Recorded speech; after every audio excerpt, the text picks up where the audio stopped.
আলহামদুলিল্লাহ। কয় আমি আমার জীবন দিব, তবু আমি বাতিল শক্তির কাছে মাথা নত করব না। শহীদ কুতুবের মৃত্যুদণ্ডের প্রসেসিং শুরু হলো। কি হলো? প্রসেসিং শুরু হলো। আগামীকাল ফাঁসি হবে, তার আগেই জেল মসজিদের ইমাম সাহেব এসে বললেন, হুজুর আসসালামু আলাইকুম। শহীদ কুতুব বললেন, ওয়া আলাইকুম আসসালাম। কেন আসছেন? কয়, হুজুর আমি আপনাকে কালিমা পড়ার জন্য আসছি। কি পড়ার জন্য?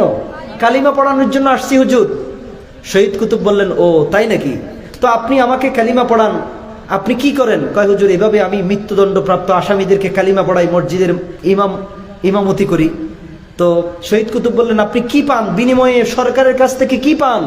শহীদ কুতুব বললেন, ওই জেল মসজিদের ইমাম সাহেব বললেন, আমি টাকা পাই, পয়সা পাই, হাদিয়া পাই, মান্থলি একটা ফি পাই, যেটা দিয়ে আমি পরিবার পরিজন চালাই, জীবিকা নির্বাহ করি। ঠিক না? শহীদ কুতুব হাসলেন, বললেন, ও তাই না? তুমি তোমার কালিমার দাওয়াত দিয়ে তুমি তোমার রুজি রোজগার কামাই করো, ইনকাম করো, টাকা করে ইনকাম করো, পয়সা পাও, হাদিয়া পাও। যেই কালিমার দাওয়াত দিয়ে তুমি রাষ্ট্রীয় পর্যায়ে হাদিয়া পাও, জীবিকা নির্বাহের একটা ব্যবস্থা তোমার হয়েছে, ঠিক একই কালিমার দাওয়াত দিয়ে আগামীকাল আমাকে ফাঁসির মঞ্চে ঝুলতে হবে। কাজেই তোমার ঈমান আর আমার ঈমান এক নয়। যে ঈমানে তোমাকে ধনী বানায়, যে ঈমানে তোমাকে রুজি রোজগারের ব্যবস্থা করে দেয়, সেই ঈমান আর ফাঁসির মঞ্চে নিয়ে যাওয়া ওই ঈমান কখনো এক হতে, আমার ঈমান এক নয়। তোমার ঈমান তোমাকে রুজি রোজগারের ব্যবস্থা করে দিয়েছে, আর আমার ঈমান আমাকে টেনে হেসড়ে ওই ফাঁসির মঞ্চে নিয়ে গেছে। কাজেই আমি হব শহীদ, আল্লাহর জান্নাতে চলে যাব। তোমার ঈমান আর আমার ঈমান কখনো এক হতে পারে? তুমি যেই কালিমার দাওয়াত দিয়ে রুজি রোজগার পাও, রুজি রোজগার করো, টাকা পাও, পয়সা পাও, ঠিক একই কালিমার দাওয়াত দিয়ে আমি ফাঁসির মঞ্চে চলে যাচ্ছি। কাজে তোমার কালিমা আর আমার কালিমা কখনো এক হতে পারে? আল্লামা শহীদ কুতুব ফাঁসি হয়ে গেল, তার মৃত্যুদণ্ড হয়ে গেল, তিনি শহীদ হয়ে গেলেন। কিয়ামত পর্যন্ত ধর্মপ্রাণ মুসলমানদের হৃদয়ে একদম ধ্রুব তারার মতো মুসলমানদের হৃদয়ে সে উজ্জীবিত থাকবে। কিয়ামত পর্যন্ত তার নাম স্মরণ হতেই থাকবে। সুবহানাল্লাহ। আব্দুল নাসের, তাকে কিয়ামত পর্যন্ত ধর্মপ্রিয় মুসলমানরা তার মুখে থুতু নিক্ষেপ করবে। ঠিক কিনা বলেন? তো বর্তমানেও শহীদ কুতুবের আদর্শে অনুপ্রাণিত হয়ে, তার এই আদর্শে বলিয়ান হয়ে, বাংলাদেশের একজন সুর সম্রাট, যিনি নাশিদ গান সুর দিয়ে চমৎকার কণ্ঠে যিনি নাশিদ রচনা করেন এবং গান, তিনি আর কেউ নন, তিনি হচ্ছেন আমাদের প্রিয় শিল্পী মশিউর রহমান। ঠিক না? মশিউর রহমানের সেই এক কালিমাতে রুটি রুজিয়ার, আরেক কালিমাতে ফাঁসি, এই এমন একটি চমৎকার সেই নাশিদ গান লিখেছেন, যে নাশিদটি পারমাণবিক বোমার আকার ধারণ করে, ব্যালিস্টিক ক্ষেপণাস্ত্রের আকার ধারণ করে, আন্তঃমহাদেশীয় ক্ষেপণাস্ত্রের আকার ধারণ করে ওই সমস্ত কাঠমোল্লাদের আস্থানায় আঘাত করেছে, যারা রুটি রুজির জন্য কালিমার দাওয়াত দেয়। ঠিক না বলেন? কাজে বুঝতে হবে কারা এই সরকারের সাথে লেয়াজু করে, আঘাত করে চলে, ধর্মপ্রাণ মুসলমানদেরকে কষ্ট দেয়, সরকার সাথে হেকমত করে চলে। ওই হেকমতকে আমার নবী করেছেন? ওই হেকমত যদি আমার নবী করত, তাহলে তায়েফের ময়দানে তাকে রক্তাক্ত হতো না। বদরের প্রান্তরে, ওহুদের প্রান্তরে বিশ্বনবীকে এত কষ্ট করতে হতো না। বিশ্বনবী কত কষ্ট করেছেন। বিশ্বনবীকে অন্তত 11 বার হত্যার ষড়যন্ত্র করা হয়েছিল। কয়বার? প্রতিবার। বিশ্বনবীকে রক্ষা করলেন কে? বিশ্বনবীকে রক্ষা করলেন কে? কাজেই কালিমার দাওয়াত দেওয়ার ক্ষেত্রে সবই কেয়ারফুল। হকের বাণী নিয়ে, সত্য বাণী নিয়ে, একদম সত্যকে জমিনে প্রতিষ্ঠা করার জন্য, সুন্নত নববীকে জমিনে টিকে রাখার জন্য, আল্লাহর আলাই কালিমাতুল্লাহ, আল্লাহর কালিমাকে জমিনে বুলন্দ করার জন্য কালিমার দাওয়াত দিবেন। আপনার বিরুদ্ধে প্রতিবাদ হবে, আপনার বিরুদ্ধে মিছিল হবে, প্রয়োজনে আপনি মারা যাবেন, দুনিয়া থেকে বিদায় হয়ে যাবেন, কিন্তু আপনি শহীদ হবেন। শহীদ হলেই আল্লাহ তাআলা আপনার সমস্ত গুনাহ খাতাকে মাফ করে দিবেন। শহীদ হওয়ার দরকার আছে না নাই?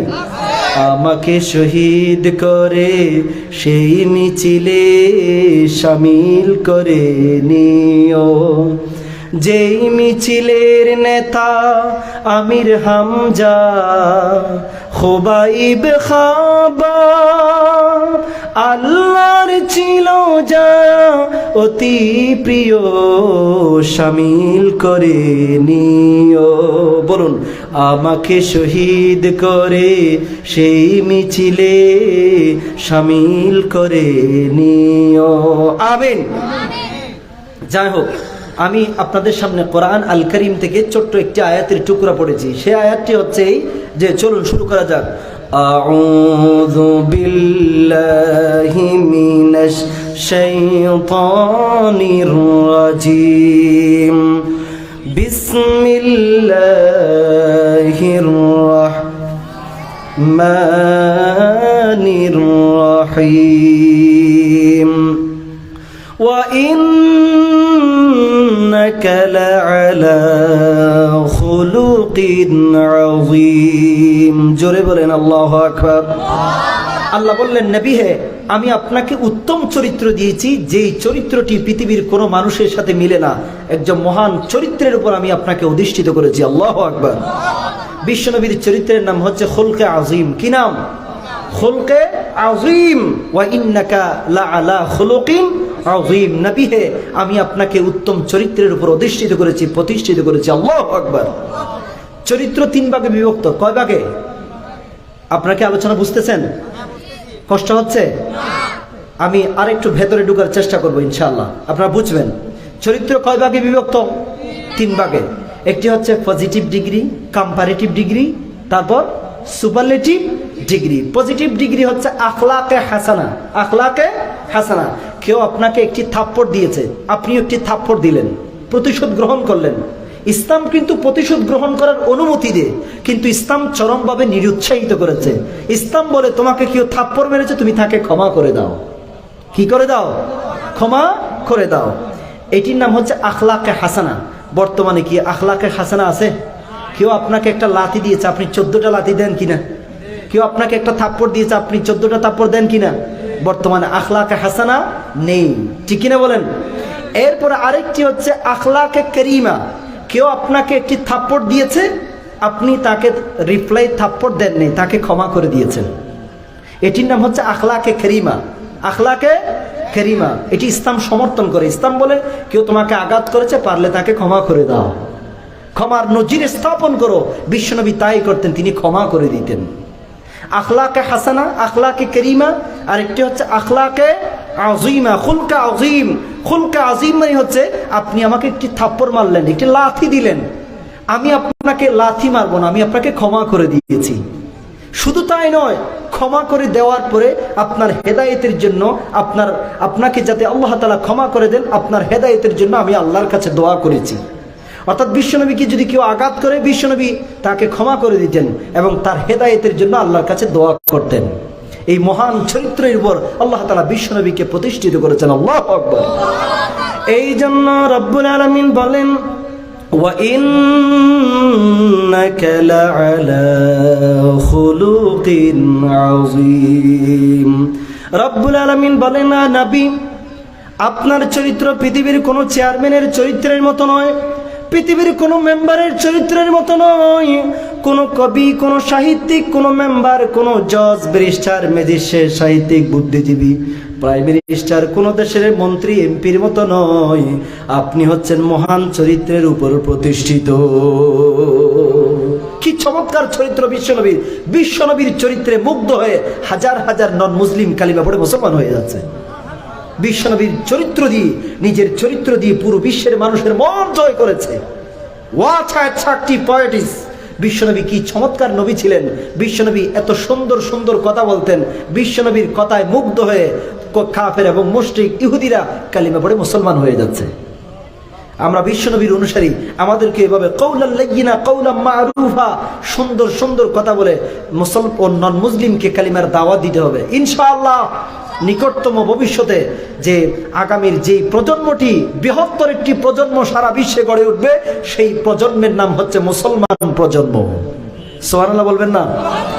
এই জন্য রব্বুল আলামিন বলেন, না নবী, ওয়া ইন্নাকা লাআলা খুলুকিন আযীম। আল্লাহ বললেন, নবী হে, নবী, আমি আপনাকে সাধারণ কোনো চরিত্র দেইনি, আমি আপনাকে উত্তম চরিত্র দিয়েছি, যেই চরিত্রে সারা বিশ্বের সমস্ত মানুষ পাগল পারা হয়ে যাবে। আপনার হাতে হাত রেখে কালিমা পড়ে মুসলমান হয়ে যাবে। বিশ্বনবী ক্ষমা করে দিতেন। কি করে দিতেন? রাগ আসলে তিনি হজম করে ফেলতেন, ক্ষমা করে দিতেন। একবার এক ভিক্ষুক আল্লাহর নবী খুব, হযরত আনাস বললেন, আমি বিশ্বনবীর সাথে হেঁটে যাচ্ছিলাম গ্রামের এক মেঠো পথ দিয়ে। কি পথ দিয়ে? হযরত আনাস বললেন, আমি বিশ্বনবীর সাথে গ্রামের এক মেঠো পথ দিয়ে হেঁটে যাচ্ছিলাম। এক ভিক্ষুক এসে বিশ্বনবীর চাদরখানা ধরে সজোরে টান মারলেন। টান মারার কারণে বিশ্বনবীর পেছনের গর্দানের চামড়া ছিঁড়ে গিয়েছে। নাউজুবিল্লাহ কোন এক ভিক্ষুক এসে বিশ্বনবীর চাদরখানা, বিশ্বনবী ওয়া আলাইহি বুরদুন নাজরানিয়ুন গালিজুল হাসিয়া, বিশ্বনবীর গায়ে একটি নাজরান দেশের একটি চাদর ছিল। চাদরটি ছিল খসখসে, এরকম খসখসে খসখসে চাদর ছিল। বিশ্বনবী এভাবে চাদরগুড়ি গায়ে দিয়ে যখন তিনি গ্রামের পথ দিয়ে হেঁটে যাচ্ছেন, এক ভিক্ষুক এসে বিশ্বনবীর চাদরটি সজোরে টান মারলেন। বিশ্বনবী কষ্ট পেলেন, পেছনে গর্দানের পেছনে চামড়া ছিঁড়ে গিয়েছে। বিশ্বনবী তার দিকে তাকালেন, মুচকি হেসে দিলেন, তাকে ক্ষমা করে দিলেন। আমরা হলে কি করব? মারি ফেলামো, খাইয়ে ফেলামো, ঠিক কিনা? লবণ দিয়ে খাইয়ে ফেলামো, আছে না নেই? এই মুহূর্তে একজন ভিক্ষুক এসে যদি আমার উপর আক্রমণ করে, আপনারা কি করবেন? তাকে কি প্রাণে বাঁচিয়ে আপনারা রাখবেন? ইসলাম কিন্তু এটা সমর্থন করে না, ঠিক কিনা বলেন? ভিক্ষুক এসে কয়, ইয়া মুহাম্মদ মুরলি মিন মালিল্লাহ, মুহাম্মদ আমি জানি তোমার কাছে আল্লাহর প্রচুর সম্পদ আছে, ওই সম্পদ থেকে আমাকে কিছু ভিক্ষা দাও। দেখছেন ভিক্ষা করার স্টাইল কিরকম? আমাদের দেশে যদি ওই খয়রাতি কতগুলো ভিক্ষুক আছে না, এরা এসেই বলে যে আপনার ঘরে যদি আঘাত করতে থাকে যে ক্ষয় ভিক্ষা দাও, নাহলে তোর খাইয়ে ফেলাম। ওই ভিক্ষুকের পিঠের চামড়া কি থাকবে? আপনার কি ভিক্ষা দিবেন? ভিক্ষা তো দেওয়া দূরের কথা, সে তো প্রাণে বাঁচা মুশকিল হয়ে যাবে, ঠিক কিনা বলেন?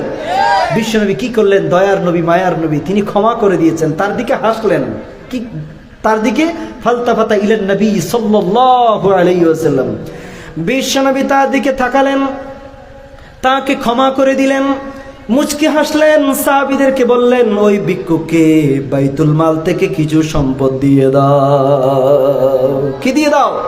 সম্পদ দিয়ে দাও। ওই ভিক্ষুক খুশি হয়ে গেলেন। বিশ্বনবীর কাছে এসে ক্ষমা চাইলেন, বললেন, ও নবী, আমি বেয়াদবি করেছি, আপনি আমাকে ক্ষমা করে দেন, আপনি আমাকে ক্ষমা করে দেন। বিশ্বনবীর কাছে ক্ষমা চেয়েছেন, বিশ্বনবীর কাছে ক্ষমা চেয়েছেন, বিশ্বনবী তাকে ক্ষমা করে দিয়েছেন। সুবহানাল্লাহ পড়বেন না? বিশ্বনবীর রাগ ছিল, তবে তিনি রাগ হজম করে ফেলতেন। সুবহানাল্লাহ পড়বেন না?